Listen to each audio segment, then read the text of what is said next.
नमस्कार। यो बहसमा म यहाँहरूलाई हार्दिक स्वागत गर्दछु। जीवराम भण्डारी। आज यहाँहरू सामुन्ने उपस्थित हुनुहुन्छ मिन विश्वकर्मा। उहाँ नेपाली कांग्रेसका नेता हुनुहुन्छ, पार्टीको प्रचार विभाग प्रमुख, पूर्व वाणिज्य मन्त्री, अनुभवले पनि खारिरको व्यक्ति पनि हुनुहुन्छ, सुपठित, मास्टर्स गर्नुभएको छ। उहाँले बीएल र बीएड पनि गर्नुभएको छ। नेपालको राजनीतिमा लामो राजनीतिक यात्रा उहाँले तय गर्नुभएको छ। विक्रम सम्वत 2042 सालदेखि निरन्तर राजनीतिमा सक्रिय, सुपठित पनि भएको हुनाले नेपालको आन्तरिक राजनीतिक अवस्था र अन्तर्राष्ट्रिय गतिविधिलाई राम्रो बुझ्ने त्यो ल्याकत पनि राख्नुहुन्छ। विवादभन्दा अलि मुक्त पनि हुनुहुन्छ। धेरै आक्षेप र आरोप मिन विश्वकर्मा उप आम मानिसको छैन। तर सत्तारूढ दल र देशको सबैभन्दा ठुलो र पुरानो पार्टी, त्यो नेपाली कांग्रेसको पार्टीको प्रचार विभाग भएको प्रमुख भएको नाताले नेपालमा समग्रमा घटिरहेका कैयौं घटनाहरूसँग ती अनुत्तरित प्रश्नहरूको आज म उहाँ मार्फत जवाफ लिने, अर्थात् आम दर्शकका चाहनालाई उहाँ मार्फत सम्बोधन गराउने मेरो आज प्रयत्न रहनेछ। सर, म उहाँलाई स्वागत गर्छु। सर, स्वागत छ कार्यक्रममा। नमस्कार। अब म कहाँबाट सुरु गरेँ भने, प्रारम्भ नेपाली कांग्रेस लामो समयदेखि के दाबी गर्छ भने हामी समाजवादी हौं, हामी प्रजातन्त्रवादी हौं। पछिल्लो समयमा लोकतन्त्रवादी भन्न थालेको छ, प्रजातन्त्र भन्न छोडेर। तर घटनाले के देखायो भने, यो ताजा घटनासँग म जोड्छु तपाईलाई। कोशी प्रदेशको मुख्यमन्त्री उद्धव थापा, तपाईको पार्टीको महत्त्वपूर्ण व्यक्ति पनि हुनुहुन्छ, सर्वोच्च अदालतले उहाँलाई पदमुक्त गरिदियो र के परमादेश जारी गर्यो भने असंवैधानिक, गलत, र कांग्रेस यत्रो समयसम्म उहाँकै पक्षमा, समर्थनमा लागिरह्यो, असंवैधानिक कर्ममा साथ दिइरह्यो, सभामुखले भोट कास्ट गरे। यो सारा झलझली दृश्य हेर्दा कांग्रेस संवैधानिक कदम बाहेक अरू चाल्दैन, डेमोक्र्याट हो भन्छ नि, मैले अङ्ग्रेजीमा भने, किनभने प्रजातन्त्र कि लोकतन्त्र भन्ने अलग अलग व्याख्या छ। त्यो यसरी हेर्दा एक्टमा त्यस्तो देखिँदैन। र सहकार्य तपाईहरूको, सोशलिस्ट तपाईहरू भन्नुहुन्छ, कम्युनिस्टहरूसँगको सहकार्य छ। यी सबै गतिविधि हेर्दा फेरि बीपीको नाम तपाईहरूले जोडै हुनुहुन्छ, बीपी महोत्सव पनि तपाईहरू गर्दै हुनुहुन्छ 3 दिन। यो समग्रमा कैयौं मानिसहरूलाई लाग्छ यस्तो ढाँटको खेती गरिरहेको छ कांग्रेस राजनीतिको नाममा। अरू त गरेका छँदैछन्, तर कमसेकम डेमोक्र्याट हुँ भन्ने पार्टीले यस्तो नगर्नुपर्ने, इतिहास बोकेको पार्टीले यस्तो प्रश्न गर्छन्। ल, यसको जवाफ एकदम कोशी प्रदेशबाटै सुरु गरौँ। साह्रै राम्रो पृष्ठभूमि प्रस्तुत गरिदिनु भयो, धन्यवाद। कोशी प्रदेशको निर्वाचन परिणामले हामीलाई यस्तो असजिलो र अप्ठ्यारो मोडमा पुर्यायो। दुवैतर्फ 47 हुने, जसको सभामुख बाहिर हुन्छ उहाँको 46 भइहाल्ने। गठबन्धनको 47 पुर्याउँदा एक सभामुख गठबन्धनबाट रहने, सभामुख चाहिँ अर्को गठबन्धनमा रहँदाखेरि फेरि त्यो गठबन्धनको सङ्ख्या नपुग्ने परिस्थितिबाट विश्वासको मत लिन, सरकार बनाउन सबैलाई सजिलो, विश्वासको मत लिन अप्ठ्यारो। पटक पटक नेकपा एमालेका नेता हिक्मत कार्कीले विश्वासको मत लिने प्रयत्न गर्नुभयो, सक्नु भएन, उहाँको सरकार ढल्यो। अर्को गठबन्धन नेपाली कांग्रेसको नेतृत्वको गठबन्धनले फेरि सरकार बनाउने प्रयत्न गर्यो, विश्वासको मत उसले पनि पुर्याउन सकेन। नसकेपछि निर्णायक मत हाल्न पाउने भन्ने सभामुखको कार्यक्षेत्र भित्रको अवस्थामा हामीले कहाँनेरि पहिलोपटक बुद्धि पुर्याएनौँ, होसियारी अपनाएनौँ। त्यहाँ भनौँ न, नीति, रणनीति र ट्याक्टिस भन्छौँ। त्यो नीति र रणनीति भन्दा नि अर्को एउटा ट्याक्टिस हुन्छ। त्यो ट्याक्टिसको प्रयोग गर्न पर्थ्यो, त्यो ट्याक्टिस प्रयोग भएन पहिलोपटक। पहिलोपटक सभामुखले राजीनामा गर्नु पर्थ्यो, उहाँले राजीनामा गर्नु भएन। त्यसैले त्यो सरकार राजीनामा नगरी मत जाहेर गर्नु, त्यो सरकार गठन प्रक्रिया नै त्यो चाहिँ बदरभागी भयो अथवा गैर कानुनी भयो त्यसलाई लगभग स्वीकारेकै अवस्था थियो। मौन किन रह्यो काङ्ग्रेस त्यसो गर्नु हुँदैन? त्यो बेलामा अर्थात् प्रेरित किन गर्यो? मौन भन्दा पनि हामीले के गर्यौँ भने विभिन्न उपायहरूका खोजी गर्दा ठिकै छ त 46-46 को अवस्थामा एउटा सभामुखले बराबरीको मतदान गर्नु स्वाभाविक हो, तर प्रस्तावै बस्नुहुन्न थियो भन्ने बेलामा त्यो बेला हतारो गरियो भन्ने मेरो प्रतिक्रिया थियो। त्यो बेला पनि मैले पनि भनेको थिएँ अलि यो हतारो भयो। अर्थात् अप्ठ्यारो परेको बेलामा काङ्ग्रेसले संविधान पनि उल्लङ्घन गर्छ भन्ने सन्देश त गयो। उल्लङ्घन भन्दा पनि उल्लङ्घन मतलब भइहाल्छ। संविधान तपसिल हो। ट्रायलमा हैन, यो जुडिसियल ट्रायलमा गइहाल्छ। जुडिसियल ट्रायलमा गएको बेला हेरौँला भनेर साथीहरूले त्यहाँ प्रयोग गर्नुभयो, तर पार्टी भित्रै पनि हाम्रो मतान्तर चाहिँ थियो, मत एकता थियो। अन्तत्वगत्वा कोर्टले यो खालको परमादेश आदेशमा लैजान्छ भन्ने लागेको थियो। परमादेश यस्तो जारी गर्छ भन्ने लागेको थियो। पहिलो पटक लागेकै थियो। लाग्यो। दोस्रो पटक चाहिँ हामीले के भन्यौँ भने अब यसलाई सकभर सबै दलहरूको सहमतीय सरकार बनाऊँ भन्ने प्रयत्न गर्यौँ, जसमा नेकपा एमालेसँग पनि नेकपा माओवादी त हुने नै भयो, जसपा पनि हुने नै भयो, राप्रपा पनि हुने भयो, उहाँहरूसँग र समाजवादीसँग हैसियत अनुसार गराउन त भन्ने कुरा राष्ट्रिय सरकार निकै लामो पहल गर्यौँ। त्यसमा सम्भव रहेन। सम्भव नभइसकेपछि फेरि अब विश्वासको मत लिन जानुपर्ने, सरकार बनाउने र विश्वासको मत लिन जाने स्थिति बन्यो। सरकार बनाउनका लागि समर्थनको सङ्ख्या पुग्ने, विश्वासको मत लिन कसैको पनि नपुग्ने स्थिति रहिसकेपछि अब के गर्ने भन्ने बारेमा मैले पनि थोरै परामर्श दिँदा के भनेको थिएँ भने नेकपा एमालेको तर्फबाट उपसभामुख हुनुहुन्छ, सभामुखको पद रिक्त छ, सभामुख नभइसकेपछि उपसभामुखको नेतृत्वमा सभाको बैठक आह्वान हुन्छ। बैठक आह्वान भइसकेपछि त कांग्रेसको नेतृत्वको गठबन्धनमा त 47 मत भइहाल्छ भन्ने कुरामा नेकपा एमालेले पनि अघि मैले भने नीति रणनीति भन्दा पनि अर्को चलाखी र ट्याक्टिस बदनियतपूर्ण ट्याक्टिस के गरिदियो भने सभामुखले बैठक बोलाएर बेपत्ता भइदिनु भयो। मैले बिहान 12 बजेदेखि सभामुख बेपत्ता हुनुभएको थाहा पाएपछि म काठमाडौँ थिएँ। मैले भने कि हाम्रा साथीहरूलाई नेताहरूलाई अब तपाईहरु कानुनी प्रक्रियामा जानुहोस् कि बैठक आह्वान गरेर सभामुख उपसभामुख बेपत्ता हुन्छन् भने यो जिम्मेवारी र गैर कानुनी काम त उहाँहरूले गरेको ठहर्छ। तपाईलाई कुनै पनि दोष आउँदैन र तपाईको विश्वासको मत लिने समय अझै छ।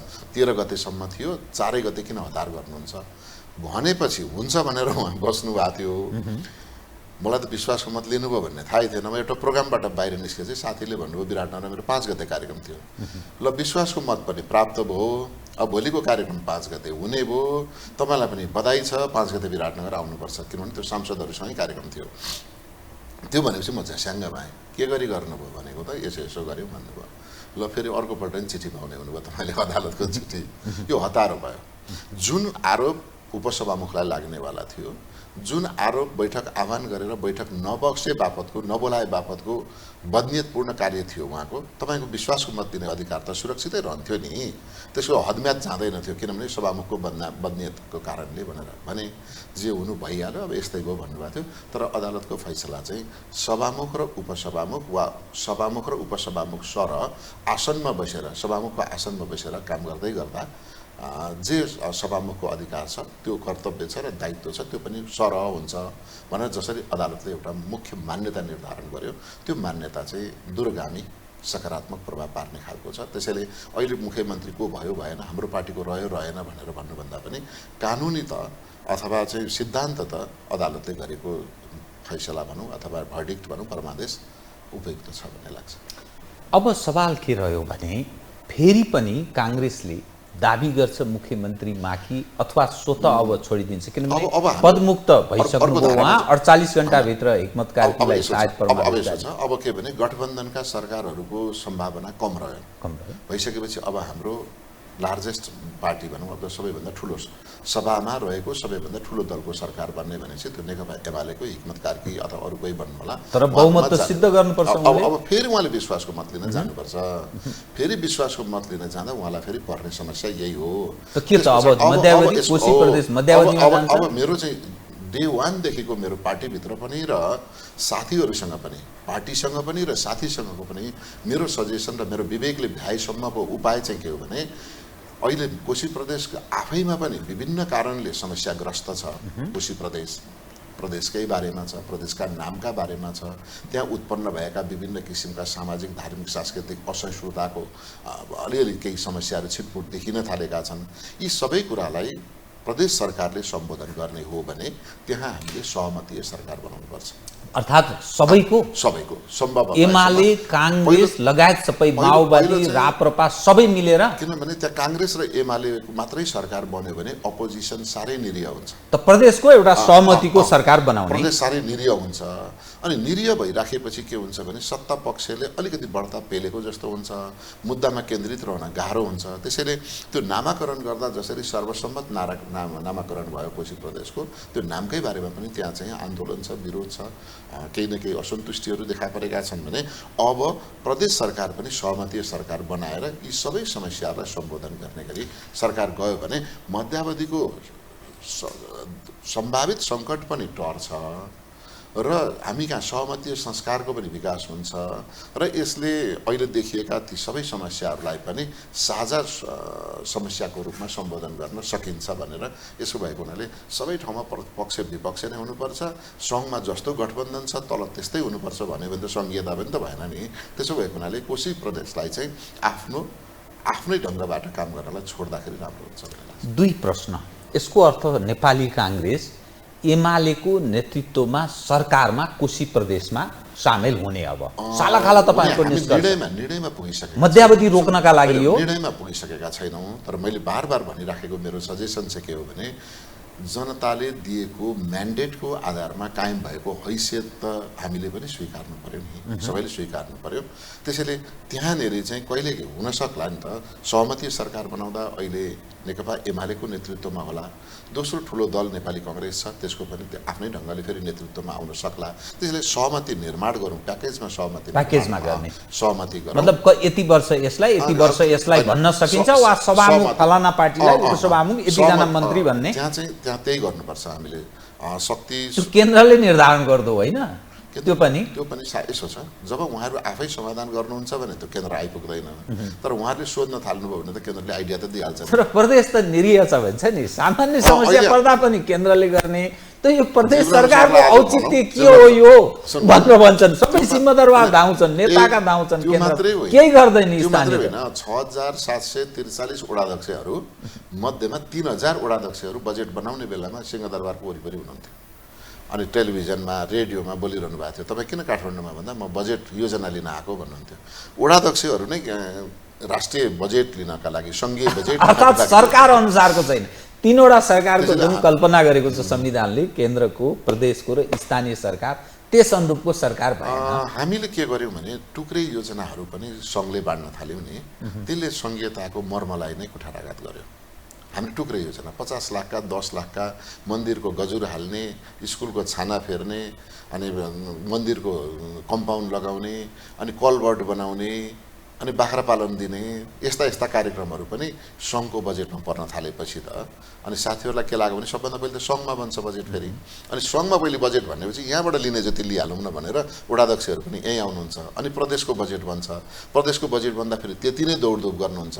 अनि बल्ल स्थानीय तहको बजेट आउँदा अब माथिको अरूले दिनेबाट आइसक्यो, अब हाम्रो बनाउँ भनेर लाग्ने हुँदा कहाँ मैले अघि पनि भने जीवराम सरको पनि जिज्ञासा त्यही नै छ कि हामी सङ्घीयता भनेको जे हो जो चाहिँ निर्णय गर्ने होइन, आफैमा स्वतन्त्र ढङ्गबाट निर्णय गर्न सक्ने जुन अधिकार थियो त्यो फेरि पनि सिंहदरबारमै हामीले घोडाको लगाम चाहिँ खिचेर राखेका जस्तो देखियो। यसको अर्थ संविधानमै त्रुटि छ, संशोधन सुधार संविधानमा छैन। संविधानमा त एकल अधिकार र साझा अधिकार भनेर कार्यक्षेत्रै छुट्याइदिएकै छ, यो पछि विवाद नहोस् भनेर। अर्थात् यसको अर्थ प्रतिनिधिहरू अभ्यस्त छैनन्। पहिलो कुरा के भने प्रतिनिधिहरू पनि अभ्यस्त छैनन्।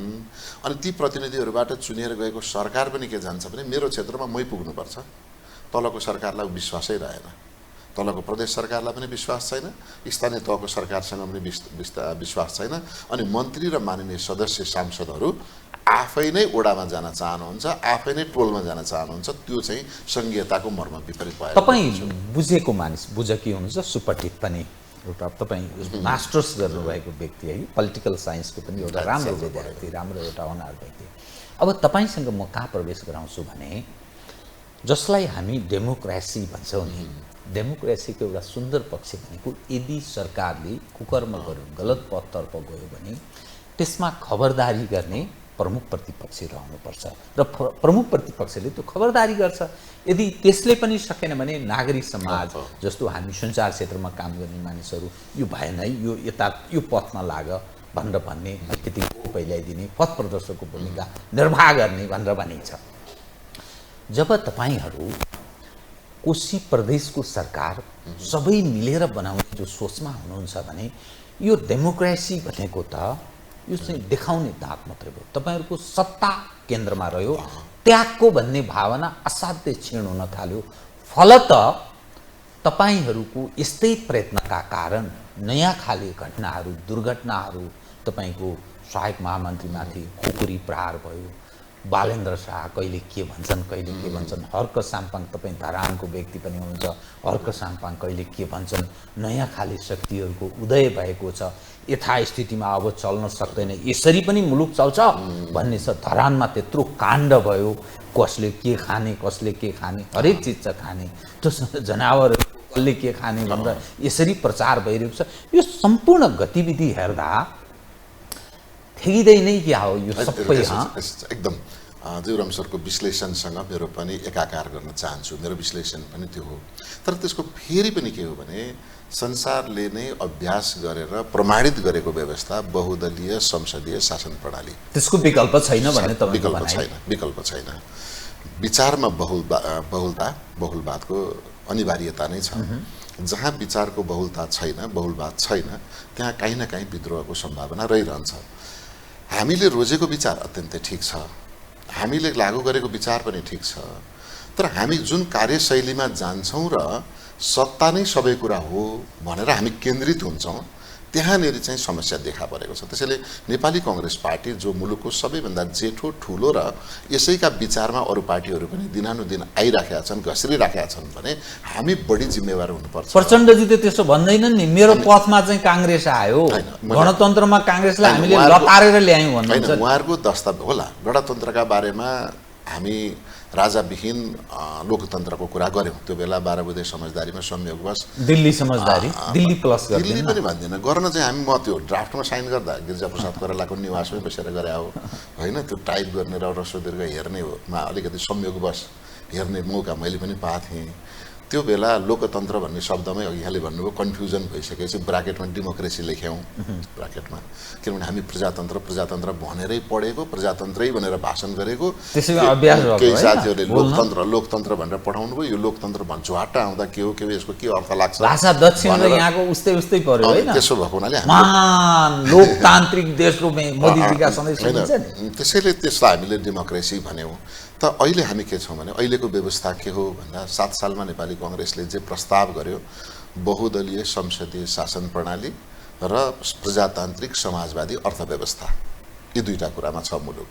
हामीले समाजवाद त संविधानमै समाजवाद उन्मुख भनेर लेख्यौँ भने अहिले संसदीय व्यवस्थामा हुनुहुन्छ कि प्रचण्डजी साम्यवादी व्यवस्थामा हुनुहुन्छ अथवा कम्युनिस्ट व्यवस्थामा एकदलीय व्यवस्था हुन्छ, उहाँलाई यति थाहा पाएपछि तर अन्तिम गन्तव्य त उहाँले त्यही हो भन्नुहुन्छ नि त। अहिले त उपयोग गर्ने वक्रमा बुझियोस् राजनीति, हामी जाने चाहिँ त्यही हो, मिल्न पनि सक्छौँ हामी कम्युनिस्ट हौँ भन्ने। कम्युनिस्टलाई बुझ्न कठिन छ क्या, कठिन। मार्क्सिस्टहरूलाई, माओइस्टहरूलाई, लेनिनिस्ट यसो भन्छ। त्यसैले जीवराम सर मैले एक लाइनमा भन्छु, नेपालमा नेपाली कांग्रेस पार्टी चाहिँ गन्तव्यमा पुगेको छ, बाँकी अरू दलहरू ट्रान्जिटमै छन्। त्यसैले कतापट्टिको फ्लाइट पक्रिन्छन् उहाँहरूको ग्यारेन्टी छैन। कांग्रेसको यो अन्तिम गन्तव्य हो, अन्तिम हो यो हाम्रोमा रिथिङ अथवा कुनै भोलि अर्को सिचुएसनमा हुँदा फेरि त्यही भन्छ कि कांग्रेसले? भन्दैनौँ हामी। के भन्दैनौँ भने 75 वर्षको उमेर पार गर्दै गर्दा नेपाली कांग्रेसले, नेपाली कांग्रेस पार्टीको 75 वर्षको उमेरमा हामीले पहिलो वर्षमा जे प्रस्ताव गरेका थियौँ अन्तिम वर्षमा पनि हामी त्यही ठाउँमा छौँ, 75औं वर्षमा पनि त्यही ठाउँमा छौँ। मैले अघि पनि भने संघीयता, गणतन्त्र, धर्मनिरपेक्षता, समावेशिता यो कांग्रेसको अन्तिम गन्तव्य हो। त्यो होइन, ती चाहिँ समावेशिता, गणतन्त्र अथवा बहुदलीय व्यवस्थाभित्रको चाहिँ विभिन्न कार्यक्रमहरूको चाहिँ ती नयाँ उपव्यवस्थाहरू भए अथवा ती आयामहरू भए, तर मूल व्यवस्था पनि मैले भने बहुदलीय संसदीय शासन प्रणाली, बहुदल मार्फत निर्वाचित भएर बनेको संसदबाट बन्ने सरकार हुने भएको हुनाले त्यो बहुदलीय संसदीय शासन प्रणाली बन्यो। अर्थतन्त्र कस्तो हुने भन्दा प्रजातान्त्रिक समाजवादी अर्थतन्त्र भनेको साम्यवादलाई दुईटा रङबाट हेर्दा, साम्यवादमा आज बिपी कोइरालालाई नै सम्झने हो भने समाजवाद भनेको के हो भनेर सोद्धा उहाँले भन्नुभएको छ साम्यवादमा प्रजातन्त्र मिसाइदियो भने समाजवाद बन्छ, समाजवादबाट प्रजातन्त्र झिकिदियो भने त्यो साम्यवाद बन्छ भन्नुभएको हुनाले त्यो समाजवादको व्याख्या पनि माओवादीको समाजवादी व्याख्या अथवा कम्युनिस्टहरूको समाजवादी व्याख्या र हाम्रो समाजवादी व्याख्या फरक छ। अर्थात् आर्थिक समानताभित्रै लोकतन्त्र हालिदिएपछि त्यो समाजवाद भयो भन्ने हाम्रो सठिक व्याख्या छ, बिपीको व्याख्या छ।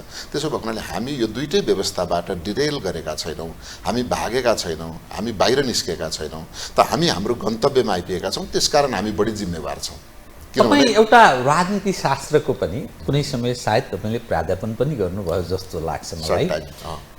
त्यो भएको हुनाले तपाईहरू राइट टु लेफ्ट देखिनुहुन्छ कि संसारमा यसो हेर्दाखेरि जसले सोसियलिजमको कुरा गर्छ, जसले समाजवादको कुरा गर्छ, त्यो सालाखाला लेफ्टिस्ट ट्रेन हो भनेर भन्छ। संसारमा पोलिटिक्स दुईटा ट्रेन गर्छ, एउटा राइटिस्ट एउटा लेफ्टिस्ट। अब कांग्रेस मूलत हो के सुनौ त, यो बुझ्नु जरुरी छ किनभने दार्शनिकहरू, राजनीति शास्त्रका अध्येताहरू, राजनीति शास्त्रीहरू अनेक ढङ्गले यो दर्शनसँग रिलेटेड विषय उठान गर्छन् कि नेपाली समाज कन्फ्युज भयो कि कांग्रेस हो के। पहिलो कुरा चाहिँ हामीले बुझ्नुपर्ने के रहेछ भने त्यसको जन्मदाको पृष्ठभूमि के हो भनेर ख्याल गर्यौँ भने उसको पहिचान निर्धारण भइहाल्छ हैन। जसरी हामीलाई जान्ने हो भनेदेखि मेरो पृष्ठभूमि म जन्मिदाको भोजपुर टक्सार 9 बुझ्यो भने बुझिहालिन्छ म कस्तो भोजपुरबाट हैन। त्यस्तो त्यसैले हामी जन्मिएको नेपाली कांग्रेस कस्तो बेलामा जन्मियो भने जहाँ निहा भनेको परिवारवाद, निरङ्कुश एकतन्त्रीय भयो हैन, मनोमानी भयो। जहाँ निया निरङ्कुश राणा शासन भएको बेला सारा सम्पूर्ण कुराहरू अर्थतन्त्र पनि राणाको हुकुमी शासनबाट चलेको, प्रशासन पनि हुकुमी शासनबाट चलेको, दलको परिकल्पना त परै जाओस् व्यक्तिका स्वतन्त्रता समेत पनि नभएको र आर्थिक रूपमा हेर्ने हो भने व्यक्तिको हुकुमी आदेशबाट चलेको व्यवस्थामा जन्मिएको हुनाले हामी सामन्तवाद विरुद्ध जन्मिएको पार्टी। सामन्तवाद विरुद्ध दुईटा जन्मिन्छन् पार्टीहरू, दुई धारणाबाट आउँछ। एउटा साम्यवादी धारणा पनि जन्मन्छ, एउटा चाहिँ प्रजातान्त्रिक धारणा जन्मिन्छ। हामीले के रोज्यौँ भने सामन्तवादको अन्त्य प्रजातन्त्रले गर्न सक्छ। दलीय व्यवस्था हुन बित्तिकै विचारको प्रतिस्पर्धा आउँछ, अभिव्यक्तिको स्वतन्त्रता हुन्छ, मानिसहरूका विचारमा स्वतन्त्रता, न्याय र समानता तीनटा कुरा मिसाइदियो भने व्यक्ति पूर्ण हुन्छ भन्ने परिकल्पनाबाट हामी जन्मेको हुनाले हामी राइट टु लेफ्ट नै हो, सेन्टर टु लेफ्ट नै हो त्यो बेला हामीले हेर्दाखेरि। किनभने त्यो बेला जे परिस्थिति थियो त्यसबाट हाम्रो रिभोल्युसनबाट आएको नि हामी इभोल्युसनबाट होइन, हामी रिभोल्युसनबाट आएको। अनि हामी अरूलाई अव्यवस्थालाई गाली गरेर होइन, हाम्रो छुट्टै परिकल्पना बनाएर हाम्रो छुट्टै एउटा सपनाको चाहिँ संसार निर्माण गरेर हाम्रो शासन प्रणाली यस्तो हुनेछ, हाम्रो अर्थ प्रणाली यस्तो हुनेछ, हाम्रो पार्टीको सामाजिक रूपान्तरणको कार्यक्रम यो हुनेछ। त्यही बेला हामीले प्रश्नै भन्यौँ जातपात मान्दैनौँ, सँगै बसौँ, सँगै खाउँ, भात बताको खुसी। चरम जातीय व्यवस्था थियो, धार्मिक असहिष्णुता थियो, मुस्लिमहरूलाई र चाहिँ दलितहरूलाई शूद्रहरूलाई एउटै क्याटेगोरीमा राखेका थियो, समाजमा धर्मका नाममा विभेद थियो, जातिका नाममा विभेद थियो, भूगोलका नाममा विभेद थियो। हामीले भन्यौँ जातपात मान्दैनौँ, सँगै खाउँ, सँगै बसौँ, भात बताको खुसी। त्यति बेला सारा जमिनहरू बिर्ता प्रणालीमा थिए, मानिसहरूको हुकुम यति सय रोपनी तेरो भयो, यति सय बिघा तेरो भयो भनेर पजनीमा जान्थ्यो। हामीले भन्यौँ जमिन जोत्नेको हुन्छ, घर पोत्नेको हुन्छ भनेर हामी क्रान्ति गरेर आए पार्टी हो नि त। त्यसैले यो क्रान्ति गरेर आएको party always centre to left नै हुन्छ। हामी पनि अहिले पनि हामी सेन्टर टु लेफ्ट नै छौँ। त्यसैले हामी सेन्टर टु राइट जाने भनेको त दक्षिणपन्थीहरू नै जाने हो। त्यसैले हामी ठिक ठाउँमा छौँ, हामी गन्तव्यमा छौँ भन्ने हाम्रो बुझाइ हो। त्यो राइट विङ चाहिँ अलिक भ्याकुम जस्तो देखियो होइन?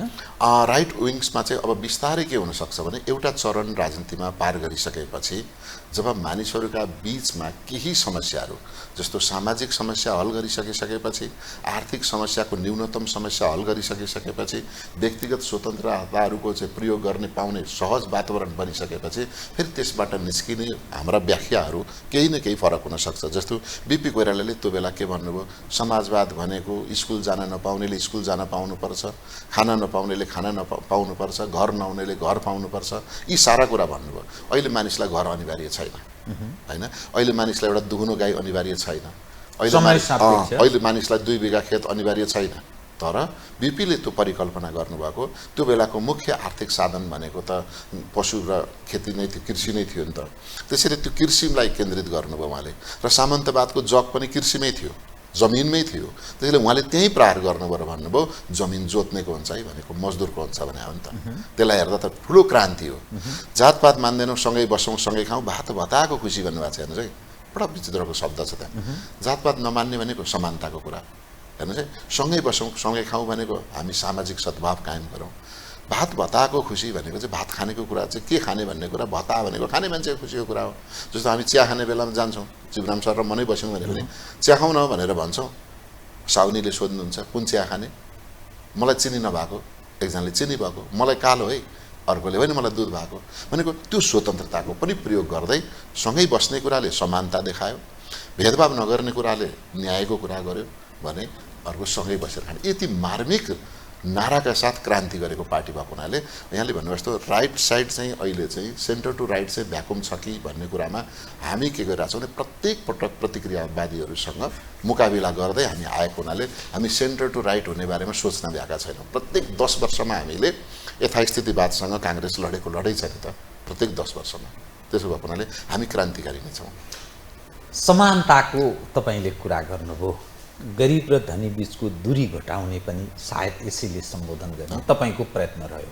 तर 34-35 वर्ष भएछ हामीले यो तपाईँले देखेको कल्पना, तपाईँहरूको सपना साकार भएको, अर्थात् डेमोक्रेसीमा मुलुक चलेको यो कालखण्डमा कति सफल कति असफल, मानिसहरूको यत्रो असन्तुष्टि, व्यापक रूपमा आक्रोश जन्ने भावहरू सडकमा प्रदर्शन हुन थालेको छ, गरिब र धनी बीचको दूरी बढेको छ। तपाईँले जमिनको सवाल कुरा गर्नुभयो, राज्यका सम्पत्तिमाथि लुटपाटका घटना नीतिगत निर्णय गरेर क्याबिनेटबाट, जस्तै उदाहरण ललिता निवासको गिरिबन्धु टी स्टेटको कुरा गर्न सक्नुहुन्छ। त्यसै गरी नेपाल ट्रस्टका जमिनमाथिका गिद्धे दृष्टि र ब्रह्मलुट यी कैयौँ घटना छ। त नेपाली काङ्ग्रेस सबभन्दा लार्जेस्ट पार्टी छ, 34 वर्षदेखि कुनै न कुनै ढङ्गले शासनमा छ, गर्यो के त सर? नतिजा देखाइदिनुहोस् त। यसलाई अलिक गहिराइमा बुझ्नु जरुरी जस्तो लाग्छ मलाई। पहिलो कुरा के हुन्छ भने गाउँघरमा पहिले हाम्रो आमा हजुरआमाहरूले के भन्नुहुन्थ्यो भने हामीलाई रोगै लाग्दैन थियो, रोग लाग्दैन थियो तर मान्छे त मर्थ्यो। आयु कति थियो औसत आयु भन्दा 52 वर्ष 51 वर्ष थियो। अहिले हाम्रो औसत आयु 72 वर्ष 73 वर्ष पुगेको छ। 51 वर्षका हजुरआमाहरूले के 51 वर्षमा हजुरआमा हुनुहुन्थ्यो र उहाँ बित्नुहुन्थ्यो, 52 वर्षमा बित्नुहुन्थ्यो। तर उहाँहरू के भन्नुहुन्थ्यो भने त्यो बेलाको जमाना ठिक थियो। किन ठिक थियो भन्दा रोग जाँच्ने अस्पताल थिएन, डाक्टर थिएनन्, अनि रोगै पत्ता लाग्दैन थियो। मर्दाखेरि भगवान्ले लग्यो भन्थ्यो, बान पर्यो भन्थ्यो, के भूतले भेट्यो भन्थ्यो, के देउताले लग्यो भन्थ्यो, मान्छे त्यसरी नै जान्थ्यो। जति बेला निरङ्कुश व्यवस्था थियो 2046 सालभन्दा अगाडि, त्यति बेलाका यस्ता ललिता निवास कति गए होलान्, गिरिबन्धु टी स्टेट कति गए होलान्, यसरी एयरपोर्टमा भित्रिने सुन त कति आयो होला, कुनै एउटा जिल्लालाई होइन स्वाभाविक म आउँदैछु दोस्रो चरणमा होइन आउँदैछु त कति आयो होला। तर त्यो व्यवस्थाका कारणले सत्ता पक्ष त्यो बेलाको राज्य सत्ता आफू सुकिलै देखिनका लागि जनताको अगाडि सुकिलै देख्न सफल भयो र अहिले थिएन। केही मानिसहरू अहिले के भन्छन् भने त्यो बेला ठिक थियो भन्दैछन्, तर त्यो बेलाको गरिबी 49% थियो। त्यो बेला नेपालमा टेलिफोन प्रयोग गर्नेको सङ्ख्या 3% थियो।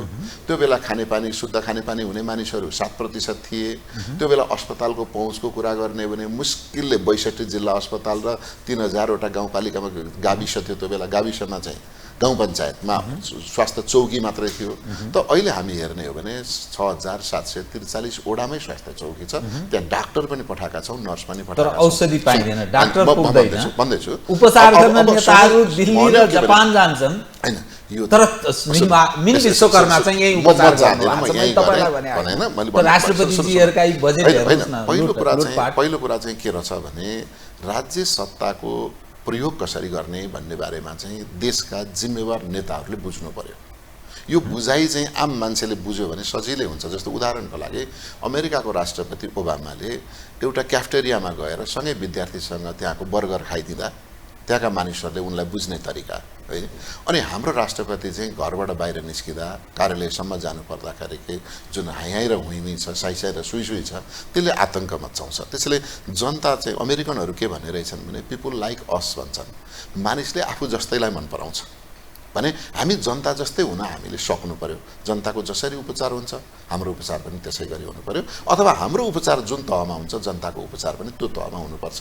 हामीले जस्तो पढ्यौँ जनतालाई पनि त्यो तहमा पढाउनुपर्छ। हामीले जे सुविधा प्राप्त गरेको छ त्यो जनतालाई। आज म फेरि पनि बिपी कोइरालालाई स्मरण गरौँ। बिपी कोइरालाले प्रधानमन्त्री हुँदाखेरि एउटा भाषणमा भन्नुभयो, अबको 15 वर्षमा म सबै नेपालीलाई मेरो जस्तै आर्थिक अवस्था बनाउँछु भन्नुभयो।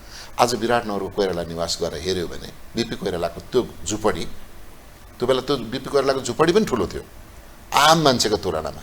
सबै फाटेका लुगा लगाउँथे, फाटेको टोपी लगाउँथे, घुँडा फाटेका दौरा सुरुवाल लगाउँथे र कृष्णप्रसाद कोइरालाले त्यही पोखा चाहिँ राणालाई पठाइदिए बापत वा निर्वासन जानु पर्यो। त्यसैले हामी त्यो परिकल्पनाबाट आएका कांग्रेस बीपीको अझै मार्केटिङ गरेर भजाएर खाइरहेछ भन्दैछु। तर त्यो विषयमा उठान गर्छु अलि पछि कि तर त्योभन्दा पहिले अरू विषय कुरा गर्छु। भजाउने भन्दा पनि म के भन्छु भने नेपाली कांग्रेसका नेता बीपी कोइराला, सुवर्ण शमशेर, कृष्णप्रसाद भट्टराई, गणेश मानसिंह,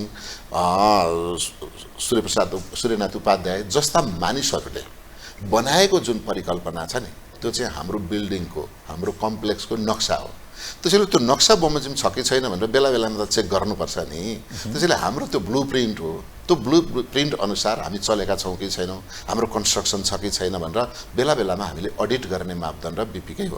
त्यसैले कहिलेकाहीँ बाहिर निस्किन नि सक्छ, नक्साभन्दा बाहिर जान सक्छ। गयो भने फेरि हामीले महाधिवेशन र महासमिति मार्फत करेक्सन गर्नुपर्छ त्यसलाई। अर्थात् बीपी पथबाट बाहिर जाँदैनौँ, बीपी विचारलाई छोड्नु हुँदैन कांग्रेसले। बीपी विचार चाहिँ हाम्रो बीपी विचार, बीपीका मार्गदर्शनहरू हाम्रा लागि सदैव यी गायत्री मन्त्र सर नै छन्। यिनका समयअनुसार के हुन्छ भने जस्तो कहिलेकाहीँ हामीले यसलाई परिमार्जन गर्दै लैजानुपर्छ। अघि मैले भने अनिवार्य गाई होइन, अब अनिवार्य कम्प्युटर होइन, मानिसका अनिवार्य जग्गा होइन, अनिवार्य रोजगार। अहिले हामीले त्यसरी व्याख्या गरेर लिएर जानुपर्ने हुन्छ। त्यसो भएको हुनाले म भन्छु कि नेपाली कांग्रेस अहिले पनि वैचारिक दृष्टिकोणमा केन्द्रबिन्दुमा छ। हामी अघि सुरुकै भाषा प्रयोग गर्छु, हामी गन्तव्यमा छौँ, अरू दलहरू ट्रान्जिटमा छन्। कोही कोही त टिकटै काट्नलाई कता जाउँ भनेर टिकट काट्न खोज्दैछन्। त्यसैले हामी गन्तव्यमा भएको हुनाले कोशी प्रदेशको कुरा गरौँ वा सङ्घीय सरकारको कुरा गरौँ वा सरकारका गतिविधिहरूको कुरा गरौँ, हामी जिम्मेवार हुनुपर्छ। र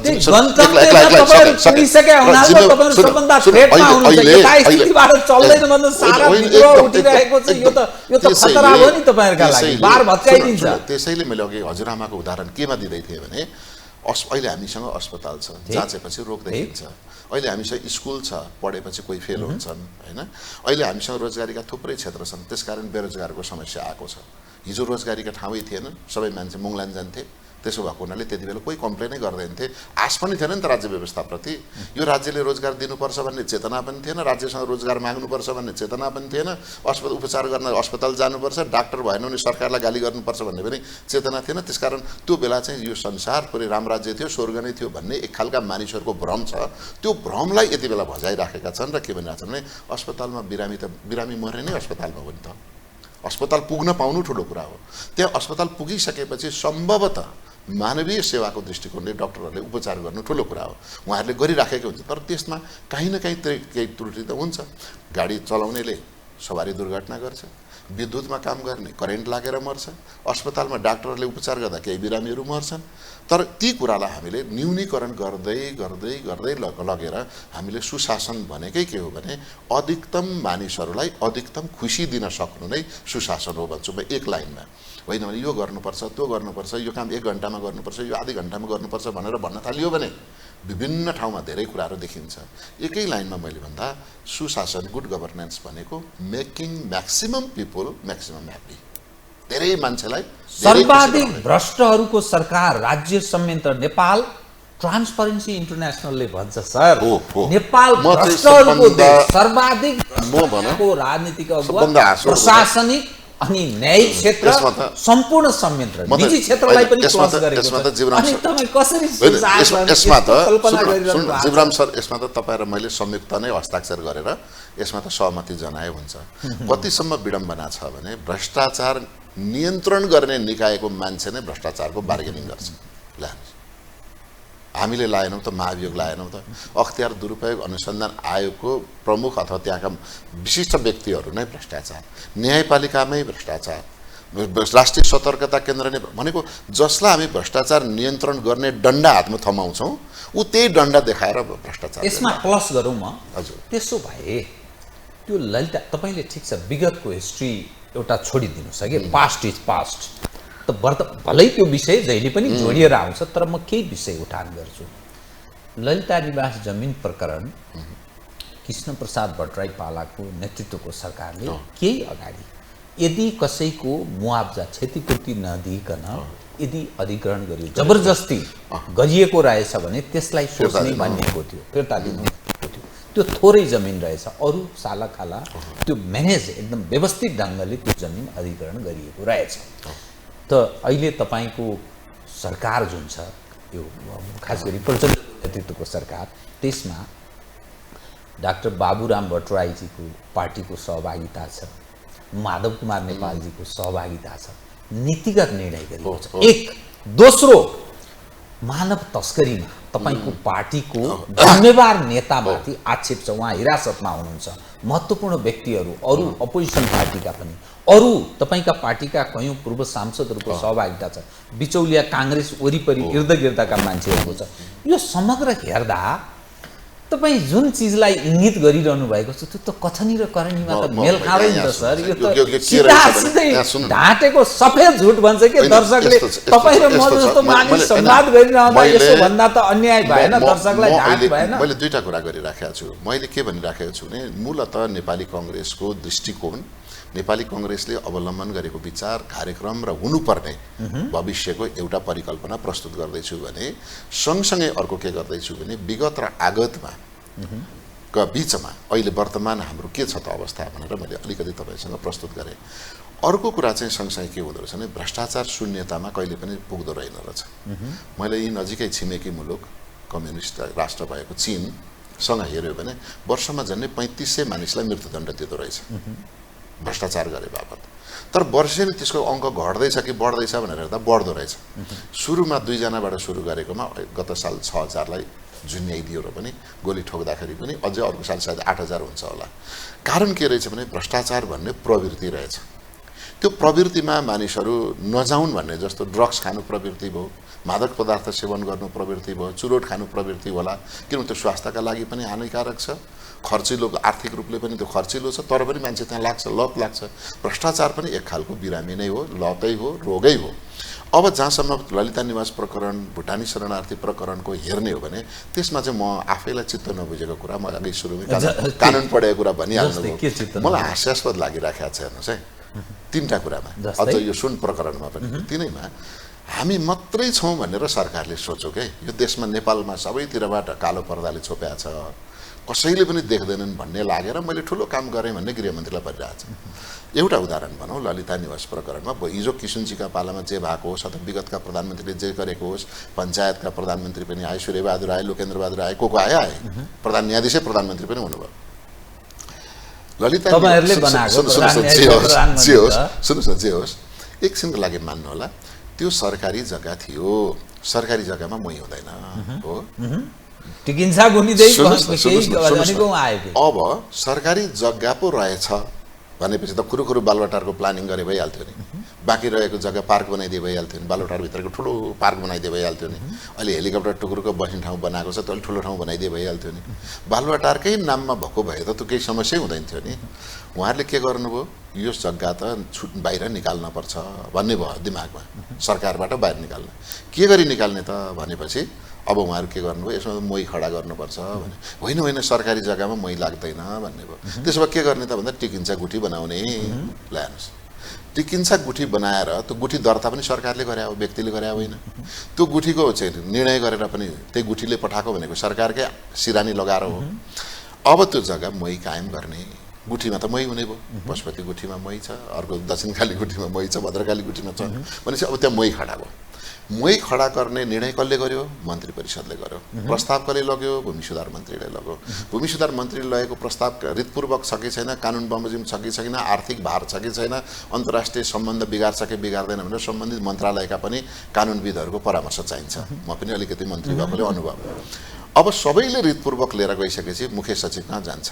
मुख्य सचिवले प्रधानमन्त्रीलाई बक्साउँछन्, यति प्रस्ताव आएको छ प्रधानमन्त्रीज्यू, अनि कुन प्रस्ताव के छ ल पढेर सुनाउनुहोस् भने सरबाट ल पर्सिको क्याबिनेटमा अथवा भोलिको क्याबिनेटमा पेश गर्नुहोस्। भोलिको क्याबिनेटमा जम्मै मन्त्री भएका बेला उहाँले सबै प्रस्ताव सुनाउँछ। प्रधानमन्त्रीले सोध्नुहुन्छ, त्यहाँ प्रधानमन्त्रीले साइन हुँदैन, प्रमाणित गर्ने अधिकार मुख्य सचिवको हुन्छ।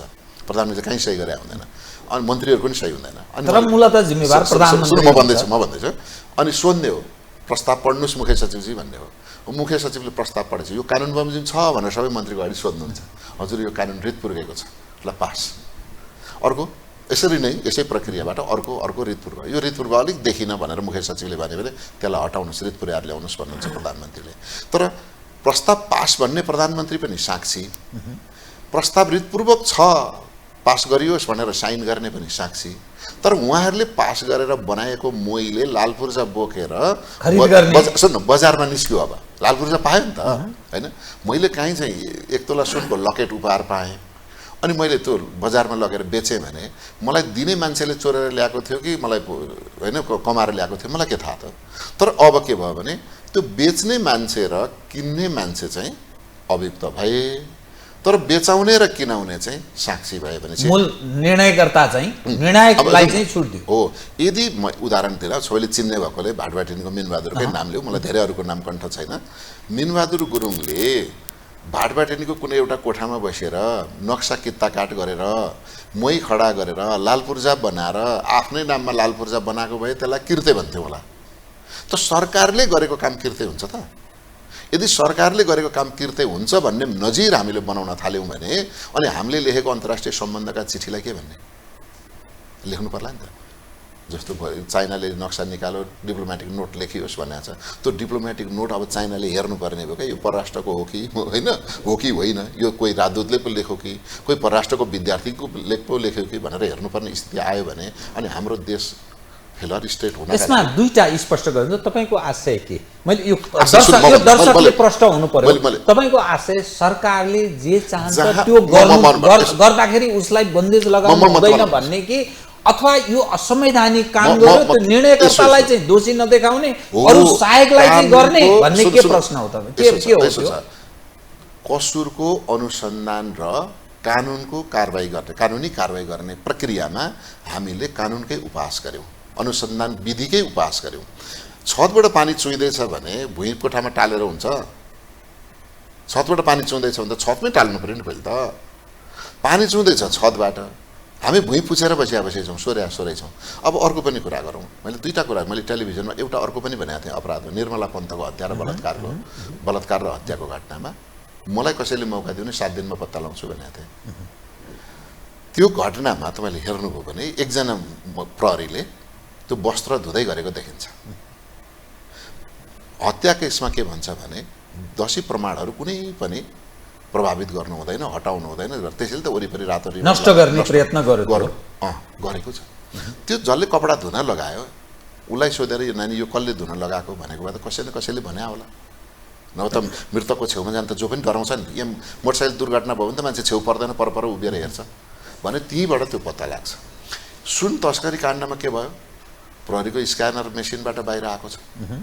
भन्सारले यो ओके छ, सम्पूर्ण च्यानल पार गरेर भन्सारले ओके भन्छ। कहाँनिर चाहिँ भइराखेको छ भने गृह मन्त्रालयको प्रहरीको स्क्यानर मेसिनबाट ठिक भनेर आएको छ, भन्सारले ठिक भनेर वस्तुको कर काटेको छ। अनि बाहिर आइसकेपछि प्रधानमन्त्रीकोले गर्छ, पक्रिन्छ। राष्ट्रिय अनुसन्धान राजस्व अनुसन्धान त प्रधानमन्त्री मात्र जान्छ। अनि यो 23औं पटक आउँदा पक्राउ परेको रहेछ, 22औं पटक किन छुट्यो? अर्को कुरा, स्कुटीको ब्रेक सु भन्छ। स्कुटीको ब्रेक सु हङकङबाट कहाँबाट आउँछ? इन्डियन स्कुटीको ब्रेक सु भनेपछि यो सबै कुरा हास्यास्पद देख्दा राज्य संयन्त्रलाई जसरी दुरुपयोग गरियो भन्छु म, दुरुपयोग गरेर विधिको शासनको नै हामीले उपहास गरेका छौँ। त्यसकारण यो सरकार, हाम्रो जगमा बनेको सरकार, नेपाली कांग्रेसको प्रचण्ड नेतृत्वको हाम्रो जगमा बसेको सरकारले स्टनबाजीलाई छोडेर, लोकप्रिय अराजकतालाई छोडेर, यो अराजकता हो, लोकप्रिय अराजकता यो लोकप्रिय- प्रधानमन्त्री गृहमन्त्रीहरू यो काम गरिरहेका छन्। प्रधानमन्त्रीलाई म भन्न सक्दिनँ। अहिले प्रधानमन्त्री धेरै ठाउँमा मैले अभिव्यक्ति सुनेको छु, राम्रै गर्न खोजेको भन्नुहुन्छ।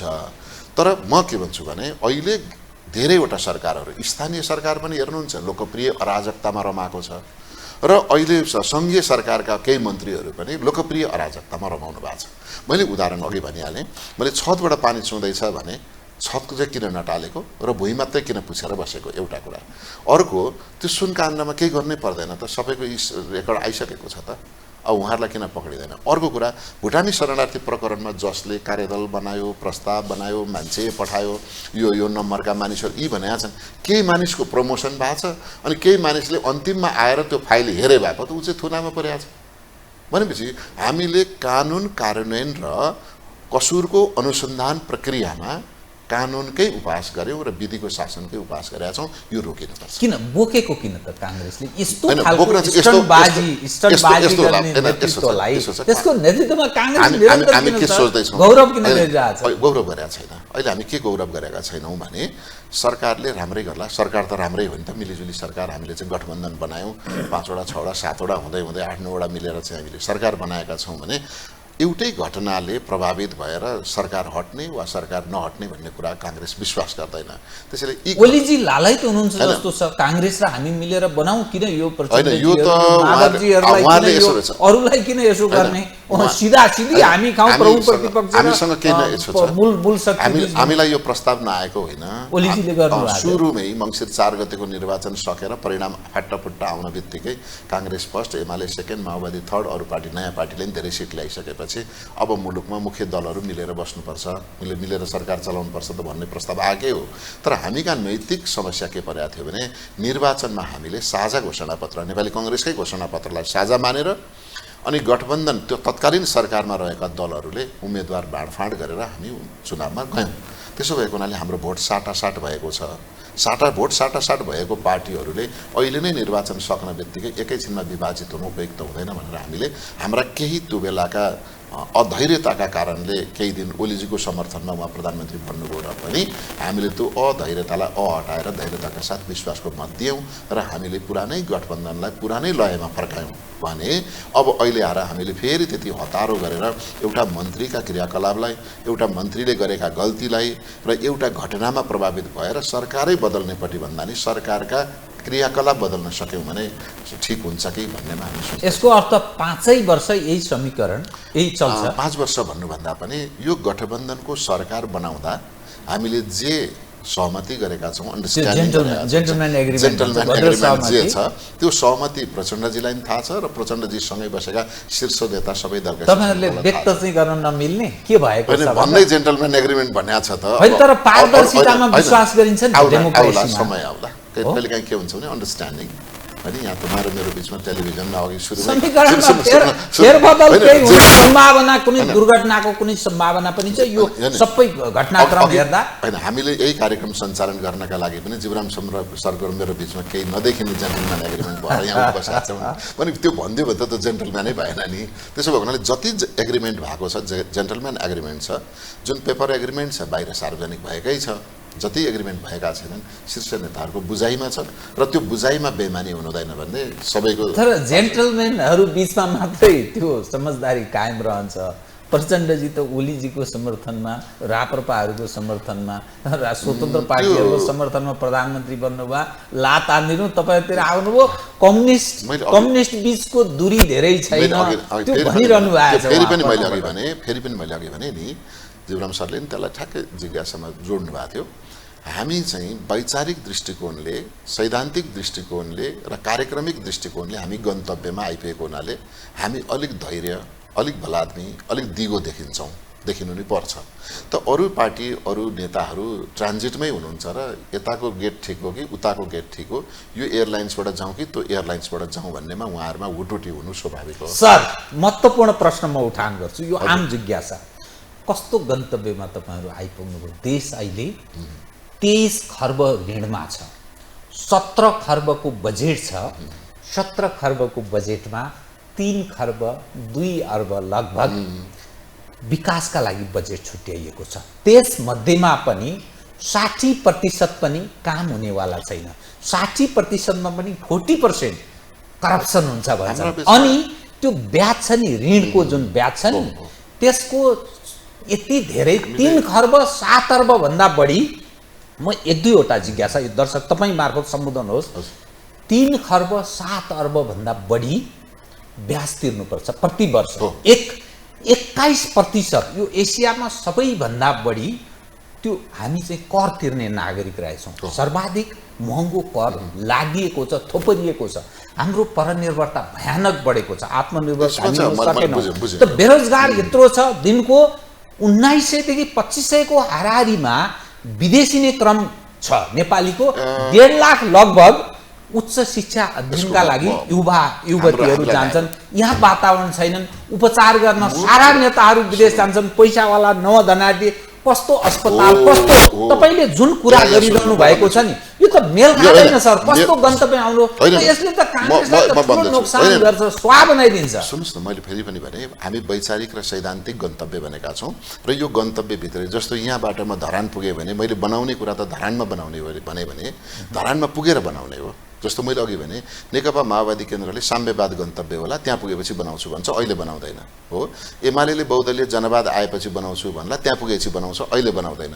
तर हामी चाहिँ नेपाली जनतालाई आश्वस्त के गराउँछौँ भने हाम्रो वैचारिक गन्तव्य पनि यही हो, हाम्रो आर्थिक दृष्टिकोण पनि यहाँ आइपुगेका छौँ, अब हामी निर्माण सुरु गर्छौँ है, अब हामी बनाउँछौँ भनेर जिम्मेवारी लिने हो। हामी आइपुग्यौँ, काम सुरु गर्छौँ भन्न खोजे हो। अर्को कुरा के रहेको छ भने यहाँ सरले भन्नुभएको जस्तो व्यथिति र विसङ्गतिको चाङ सँगसँगै बेरोजगारी पनि बढेको कुरा चाहिँ झट्ट अहिले हामी हेऱ्यौँ भने यहाँबाट जाने जस्तो 2000 एभरेजमा 2000 मानिस दैनिक विदेश हिँड्छन्। उनीहरू कहाँ जाँदैछौ भनेर सोध्यो भने मलेसिया भन्छ। मलेसिया कुन कम्पनीमा भने ब्रिटिस कम्पनीमा काम गर्छु भन्छ। अर्कोले कोरियन कम्पनीमा काम गर्छु, म त अमेरिकन कम्पनीमा परेँ भन्छ। दुबईमा बसेको मान्छेलाई केमा काम गर्छौ भन्यो भने म चाहिँ नर्वेजियन कम्पनीमा काम गर्छु, म चाहिँ जापानिज कम्पनीमा काम गर्छु भन्छ। हामी यहाँ नेपालमा बसेका मानिसहरूले आज एउटा मानिसले, तपाईँ हामी जत्तिकै एउटा सामाजिक स्तरमा सचेत मानिसले विदेशी कम्पनीमा कहीँ काम गर्छौँ भनेर भन्न पाउँछौँ? छैन।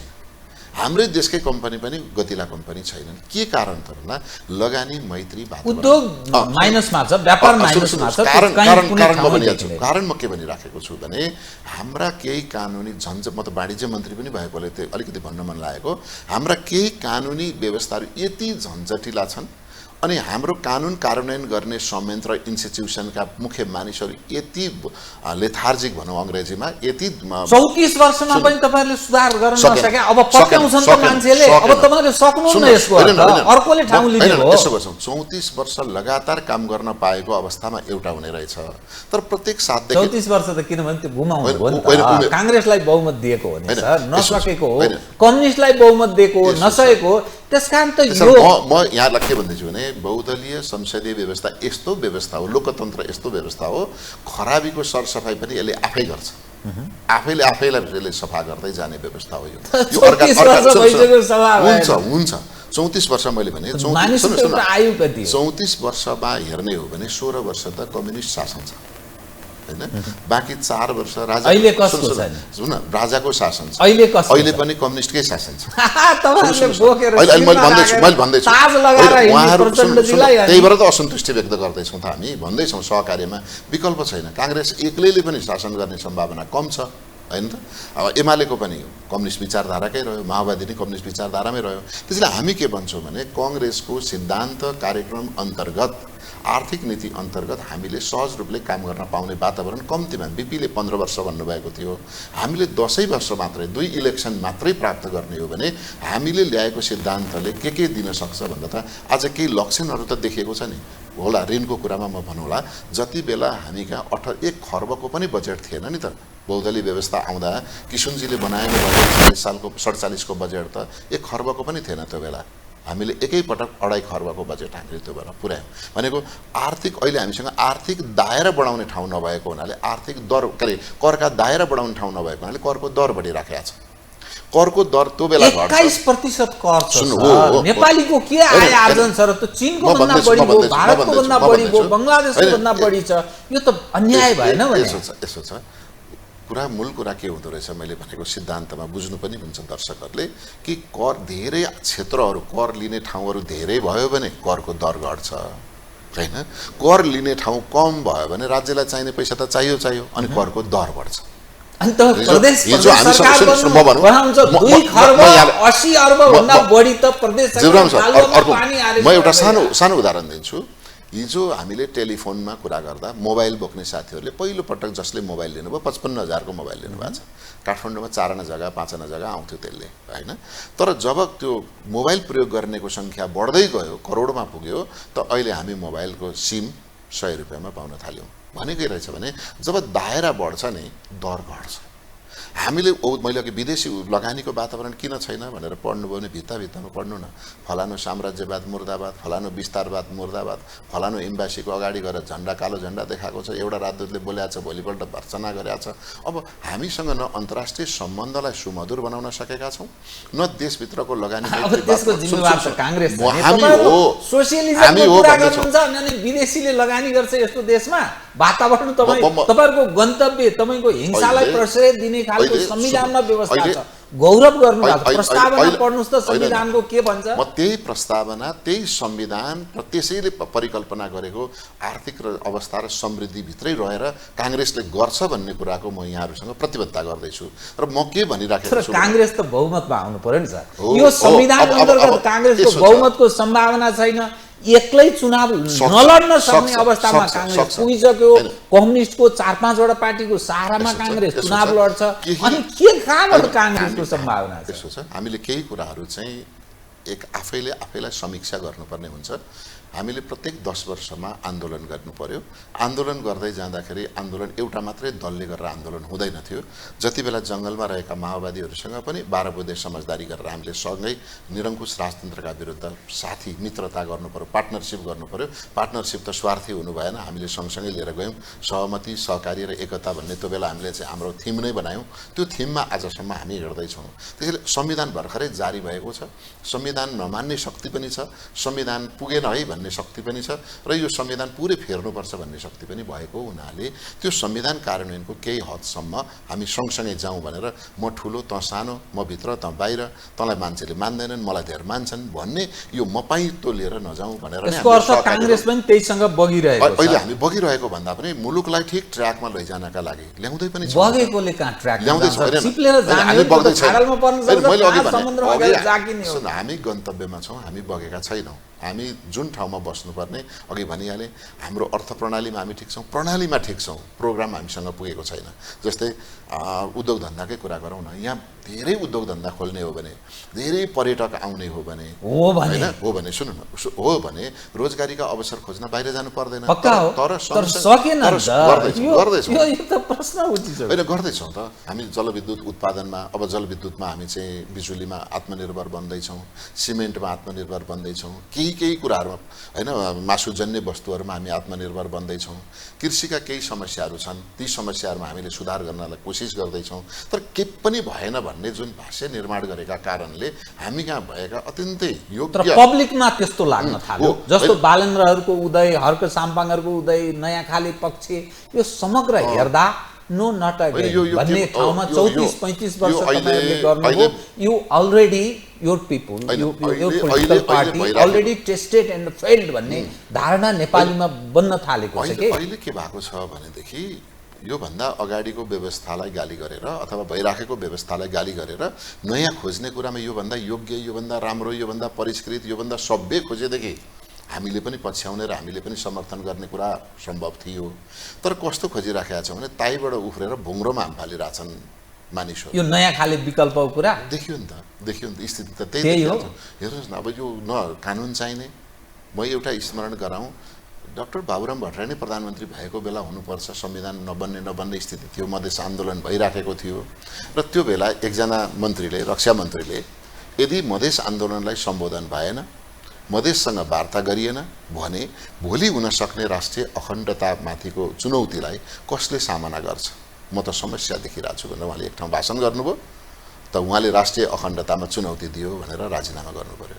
तर आज सिंहदरबार जलाइदिन्छु, चोर सरकार, यो देशमा त फलानु जाति मात्रै हो नि, हामी मूलवासी हो, अरू जाति त लखेट्नुपर्छ नि भाटा नपुगेको भनेर आफ्नो औपचारिक ट्विटमा, फेसबुकमा अथवा सामाजिक सञ्जालमा लेख्नेहरूलाई प्रहरीले सोध्न पनि आँट गर्दैन। अनि प्रधानमन्त्रीले भन्नुभयो नि त यदि एमसीसीमा गडबड गर्यो भने म त त्यो मान्दिनँ, होइन, अनि हो। 1 लाख उतार्छु भन्नुभयो प्रधानमन्त्रीले सडकमा। अनि तपाईहरु फेरि मोहन त तपाईको निर्यात आयो होइन, त्यही भएर हामी के भन्दैछौँ, मैले अघि भने सरकार पनि स्टन्टबाजीमा गयो के, सरकार पनि स्टन्टबाजीमा गयो भनेको लोकप्रिय अराजकतामा गयो। धरान काण्ड के हो? तपाईँ धरानको पनि मान्छे। धरानमा हामीसँग भनिहालौँ, यो भन्नु जरुरी पनि छ। धरान चाहिँ नेपालको दोस्रो काठमाडौँ हो। सामाजिक बसाइको दृष्टिकोणले, जातीय विविधताका दृष्टिले, धार्मिक विविधताका दृष्टिले, किनभने म यहाँलाई स्मरण गराउँछु, कृष्ण मन्दिर र मस्जिद सँगै छ। पुरानो धरानको पुरानो बजार छ, नाम चिनिया चोक छ, त्यहाँ माथिल्लोपट्टि उत्तरपट्टि कृष्ण मन्दिर छ र ठ्याक्कै 20 मिटरमा मस्जिद छ। तर त्यहाँ कहिल्यै पनि धार्मिक असहिष्णुताको कुरा भएको छैन। बस्ती नेवारी छ। अहिले केही त्यो वैष्णव मन्दिरका छेउमा पार्टी प्यालेस बनाएर फेरि एउटा चाहिँ क्रस राखिदिएर चर्च जस्तो बन्यो। त्यो चर्च बनाइसकेपछि वितण्डा मचाउन खोज्या हो। र त्यो के गरियो भने दुवै पक्षलाई उक्साएर, त्यहाँका मानिसबाट होइन, बाहिरबाट, फेसबुकमा लेख्नेहरू बाहिरबाट गइसकेपछि त्यहाँ चाहिँ कसले के खाने, त्यहाँ गोरु खाने कुरा, गाईको कुरा थिएन। तर गोरु खाने कुरा चाहिँ जब ब्रिटिसहरू आए, उनीहरूका लागि त्यहाँ मासु काटेर सप्लाई गर्ने काम हुन्थ्यो। ठाउँ ठाउँमा गोरुहरू काटिन्थ्यो, गोरुको मासु। हामी पनि बच्चा हुँदाखेरि यो केटो साह्रै रोगी भएछ, यसलाई टिबी रोग लाग्न सक्छ, त्यहाँ अलिकति मङ्गलबार फलानु ठाउँमा गएर यो चिज ल्याएर खुवाइ हुन्छ भनेर गोरुको मासु ल्याएर खायो भने टिबी निको हुन्छ भन्ने हाम्रो त्यहाँ मान्यता पनि छ। भनेको त्यहाँ सुकुटीहरू सबै पाइने हो रे, खाने हो रे, जाने खाने सबैले खाने हो। त्यहाँ प्रहरी प्रशासनले पनि नदेखे जस्तो गरिदिने, उनीहरूले नै आफ्नो परम्परा अनुसार गरिरहने थियो। त्यसले सामाजिक सद्भाव कहीँ बिथलेको थिएन। तर अहिले आएर बाहिरका मानिसहरूले त्यहाँ लेखिदिने, उचालिदिने, बोलिदिने, धर्मगुरुहरू बोलिदिने अथवा पास्टरहरू बोलिदिने, अनि अरू विद्वान हुँ भन्नेहरूले बोलिदिएर धरानमा सबैतिरबाट सलाइको काँटी फाल्ने काम भयो। त काँटी बल्छ कि भन्ने चिन्ता भएर धरानेहरू हामी एक ठाउँमा बस्यौँ र अहिलेलाई टर्यो, अहिलेलाई नै अब पछि पनि टर्छ। किन टर्छ म यहाँलाई स्मरण गरौँ भन्न प्रतिबद्धता व्यक्त गर्न चाहन्छु भने, कुनै पनि ठाउँका जनताले मलाई कर्फ्यू लगाइदेऊ भन्छ, भन्दैन। धरानका जम्मै स्थानीयवासीले, स्थानीय जनप्रतिनिधिले र स्थानीय राजनीतिक दलका नेताले, त्यहाँबाट प्रतिनिधित्व गर्ने सङ्घीय र प्रदेशका सांसदहरूले, हामी राजनीतिक व्यक्तिहरूले पनि प्रशासनलाई के भन्यो भने अनिश्चितकालसम्म कर्फ्यू लगाइदिनुहोस्। किन लाउने भन्नुभयो। त्यहाँ महिला हुनुहुन्छ सिडिओ, होइन, किन लाउने सर भन्नुभयो। बाहिरका मान्छे पस्न नदिने, भित्रका मान्छेलाई बाहिर निस्किन नदिने होइन, भित्रका मान्छे बाहिरका मान्छे पस्न नदिने। धरानेहरू मिलेर बसेका छन्, यिनीहरूको एकता अटुट राख्नुपर्छ र यस्तै सामाजिक सद्भाव। त्यहाँको चर्च र मन्दिर झगडै गरेका छैन, मस्जिद र मन्दिर झगडै गरेका छैन। त बाहिरका मान्छेलाई प्रेज ज्वलन भएको छ भनेको धरानलाई केन्द्रबिन्दु एपिसेन्टर मानेर नेपालमा धार्मिक, सामाजिक, सांस्कृतिक, जातीय असहिष्णुता र द्वन्द्व मचाउने जसको मनसाय थियो, धरानेहरूले त्यसलाई अहिले निषेध गरिदिए। हस्, म तपाईसँग केही विषय अरू कुरा गर्न चाहन्छु, मैले साथ दिएन, कार्यक्रममा आइदिनु धन्यवाद है यहाँलाई। धन्यवाद। आदरणीय दर्शकवृन्द, उहाँ हुनुहुन्थ्यो मीन विश्वकर्मा, नेपाली काङ्ग्रेसका नेता तथा प्रचार विभाग प्रमुख।